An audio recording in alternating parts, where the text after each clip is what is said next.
Yeah. What did you see from Tyler? What did you think of him today? Okay. You know, he's coming off his longest outing of the year and kept battling. Typical Tyler. Wasn't always, gave up a lot of hits, but, found a way to keep us in the game. Got a lead we couldn't hold, obviously. Got some people have been real good for us holding that lead, but it just didn't happen tonight. Michael just struggled with his command. Yeah, he tried to pick it up a little bit after the fact, but just never could really seem to find. Kind of reminds you of his. He's going to have some nights like that with his experience level, where he just can't seem to find it, and never really got a hold of it. We were short down there tonight, and hoping we could get that seventh inning pitched by him. There's a lot more to it. Zach's been so good, and we're trying to make sure we can fight another day with tomorrow's situation. So it's kind of where we are. Get in at 4:30 in the morning, and you try to grind through it. Do you have any resolution on who's going to start tomorrow? Yeah, Ubaldo's going to start tomorrow. That's about. Yep, he's 4 days off. He's rested and ready to go. I was hoping to stay away from Despaigne, but didn't want to leave Zach out there to get in a position where he couldn't pitch tomorrow. He'd had a couple days off and only pitched 2 out of 7, so we're hoping to keep it 1 run and have him. I try to have everybody tomorrow, but it didn't work out. I know it's part of I know it's part of the job description, but how difficult were these last 2 days on the club? Well, they're all. You know what? People really don't want to hear it. They really don't. It'd be very easy to complain about it, but we do this for 7-8 months, 7 days a week, and we're all lucky to do it, and nobody really wants to hear about, having a late night and not sleeping much. I mean, people do it every day of their lives that work 9 to 5. So, it's, there'll be nights when we'll get in someplace before somebody else. I don't think we've had one of those this year, but, the schedule obviously hasn't been kind to us, but it's part of it. You're kicking around other ideas, perhaps Wright or Despaigne. What made you go with Ubaldo for tomorrow? We didn't know. It's after the game. We're waiting to see if Dunsing is de-eligible. Then you can bring back somebody before the 10 days. And we feel like that is where he'll eventually end up, but we're not sure. And that's not to say we won't bring somebody tomorrow that is within the 10-day window. We're not done yet. Believe me, we're going to have to do something tonight. It seems like we've been doing that a lot lately.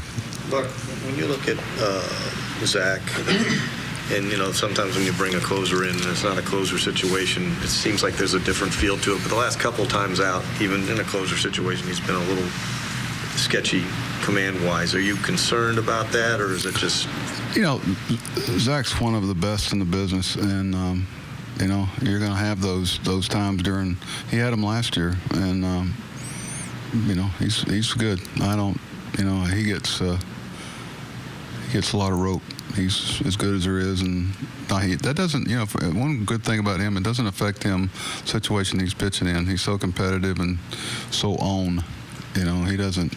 Actually, I thought it'd been kind of good for him to get out there and kind of get back on the horse a little bit, and I hope we get an opportunity to use him tomorrow. But that's the least of my concerns. But they're going to have those moments. Everybody is. You do this. It's hard for anybody to be as close to perfect as he's been for 7 or 8 months. Like I said, 7 days a week. Nobody is in any job.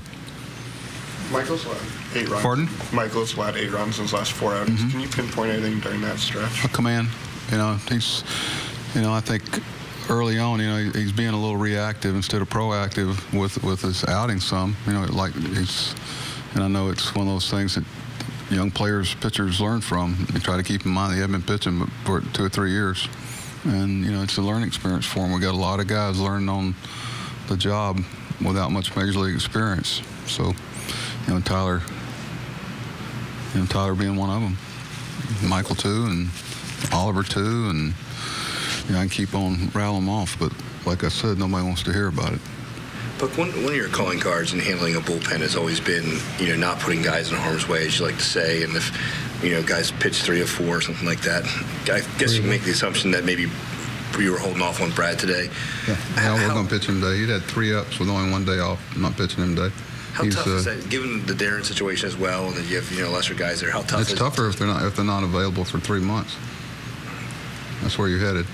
Okay, and we don't, from a depth standpoint, every team, I'm not gonna, but you just don't have a guy have 3 ups, 1 day off. I think he's leading our club in appearances. It's like getting drunk with success and forgetting about why they're successful. Pedro, you talked a lot earlier this season about his track record.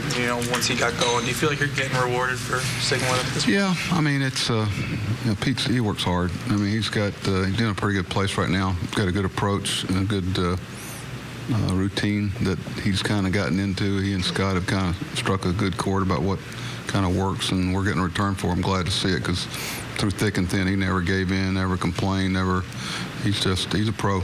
He works hard at it, and I'm glad as much for him as I am for our team that, we could have been sitting here talking a lot about him if we could have got that 7th inning pitched. Okay, thank you.